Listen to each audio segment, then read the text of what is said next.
வணக்கம் நண்பர்களே. திருவள்ளுவரின் திருக்குறளில் அறத்துப்பால் அதிகாரம் 11 செய் நன்றி அறிதல் இன் இங்கிலீஷ் சாப்டர் 11 கிராட்டிடியூடு. குறள் எண் 101. செய்யாமல் செய்த உதவிக்கு வையகமும் வானகமும் ஆற்றல் அரிது.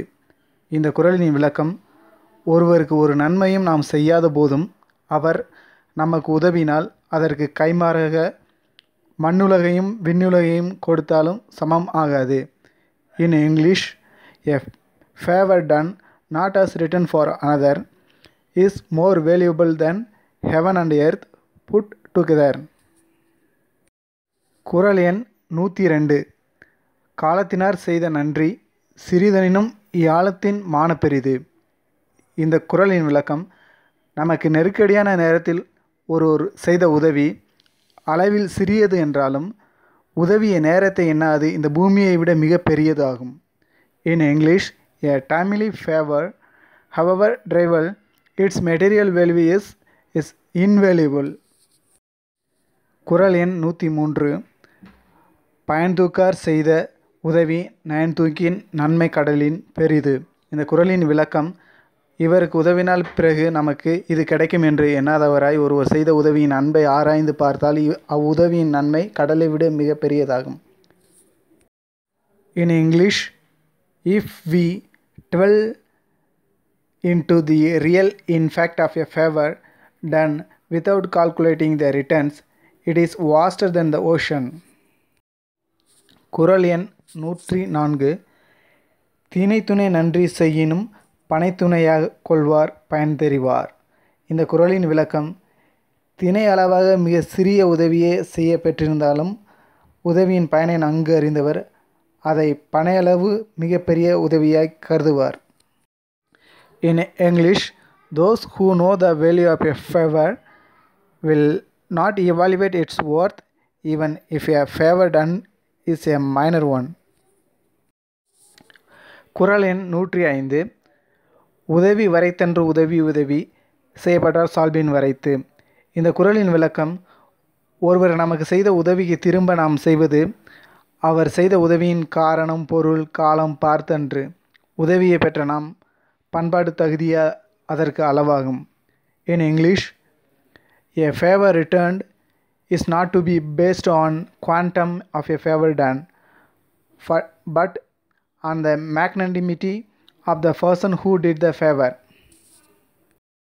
குறள் எண் 106. மறவர்க்க மாசற்றார் கேண்மை துறவர்க்க துன்பத்துள் துப்பாயர் நட்பு. இந்த குறளின் விளக்கம்: உன் துன்பத்துள் துணையாக நின்றவரின் நட்பை விடாதே. அறிவு ஒழுக்கங்களில் குற்றமில்லாதவரின் நட்பை மறந்து விடாதே.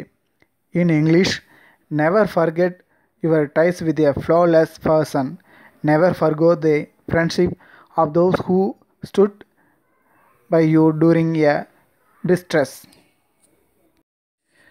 குறள் எண் 107. எழுமை எழுபிறப்பும் உள்ளவர் தன்கண் விழுமம் தொடைத்தவர் நட்பு. இந்த குறளின் விளக்கம்: தம் துன்பத்தை போக்கியவரின் நட்பை 7 பிறப்பிலும் நல்லவர் எண்ணுவார். In English, one would remember the friendship of those who helped overcome a distress forever, even if there are 7 births. குறள் எண் 108. நன்றி மறப்பது நன்றன்று நன்றல்லது அன்றை மறப்பது நன்று. இந்த குறளின் விளக்கம்: ஒருவன் நமக்கு செய்த உதவியை மறப்பது அறமன்று, அவன் செய்த தீமையை அப்போதே மறப்பது அறமாகும். In English, it is not a right to forget the help rendered by someone. It is virtuous to forget any harm the moment it's done. குறள் எண் 109. கொன்றன இன்னா செய்யினும் அவர் செய்த ஒன்று நன்று உளக்கெடும். இந்த குறளின் விளக்கம்: முன்பு நாம் செய்தவரே பின்பு நம்மை கொலை செய்வது போன்ற தீன்மையை செய்தாலும் அவர் முன்பு நாம் செய்த ஒப்பற்ற நன்மையை நினைத்த அளவில் அத்தீன்மை மறையும். In English, even if a person commits murderous injury, it will be overlooked if he has done one good deed earlier. குறள் எண் 110. எண்ணன்றி கொன்றார்க்கும் உய்வுண்டாம் உய்வில்லை, செய்நன்றி கொன்ற மகருக்கு. இந்த குறளின் விளக்கம்: எத்தனை பெரிய அறங்களை அழித்தவருக்கும் பாவத்தை கழுவ வழிகள் உண்டு. ஆனால் ஒருவர் செய்த உதவியை மறந்து தீன்மை செய்தவனுக்கு வழியே இல்லை. In English, there is salvation for faltering on any virtue, but not for ingratitude.